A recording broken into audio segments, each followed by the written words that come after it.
Simplement, Madame Manin, je suis un petit peu déçue de la façon dont vous présentez les choses aujourd'hui quand vous dites que les syndicats ne devraient pas avoir ces chiffres, qu'ils sont dans une posture politicienne en attaquant la majorité municipale. Moi, alors, je sais que M. Chassaubenet trouve que tout est moche dans mon regard, mais moi j'ai plutôt une vision positive sur leur action. En fait, à mon avis, d'où ça vient, ça fait quelques conseils municipaux, quelques années, où effectivement on pointait qu'il y avait un manque, en tout cas que les écoles publiques appelaient à davantage de soutien pour leurs projets pédagogiques et culturels. On l'avait évoqué à plusieurs reprises ici, et je trouve qu'effectivement ils ont une contribution citoyenne extrêmement intéressante, c'est d'aller trouver des moyens supplémentaires pour, et c'est ce qui arrive aujourd'hui effectivement, venir réenrichir ces projets qui sont portés dans les écoles et qui souvent sont confrontés au mur de l'argent. Donc moi, je ne vois rien de négatif dans leur démarche.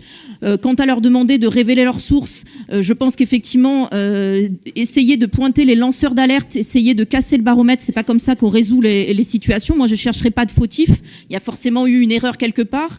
Est-ce que c'est une erreur volontaire ou pas volontaire? La question ne se pose même pas. Ce qu'on doit retenir, c'est qu'aujourd'hui, cet argent, il va servir... Alors oui, je vous vois hocher la tête, Monsieur Perdriau. Moi aussi, j'aimerais savoir pourquoi il y a effectivement eu une surdéclaration par l'école privée de ce que nous devions facturer. Donc ça, peut-être que vous pourrez nous apporter la réponse, mais à ce stade, je pense qu'il faut pas jeter la pierre à ces lanceurs d'alerte qui nous disent effectivement, là, il y a de l'argent qui pourrait être utilisé parce qu'il est censé être attribué à des enfants qui n'existent pas. Erreur matérielle, erreur humaine, peu importe. Ces enfants n'existent pas, donc autant l'apporter là où il y a des enfants qui en ont besoin. Et le choix qui a été fait, en concertation avec les directeurs et les directrices, me va bien. Quant au logiciel Onde, là aussi, il ne faut pas non plus faire de ça un logiciel top secret. Hein, on n'est pas sur du Pegasus. Le logiciel Onde, il est accessible à tous les acteurs locaux, certes les directeurs et directrices d'école, mais également les mairies. Alors il faut faire une démarche effectivement de demande à la DSDEN qui permet d'avoir un accès direct, comme les inspecteurs d'académie. Alors vous pouvez trouver ces informations tout simplement sur le site de l'inspection d'académie, c'est quelque chose de public.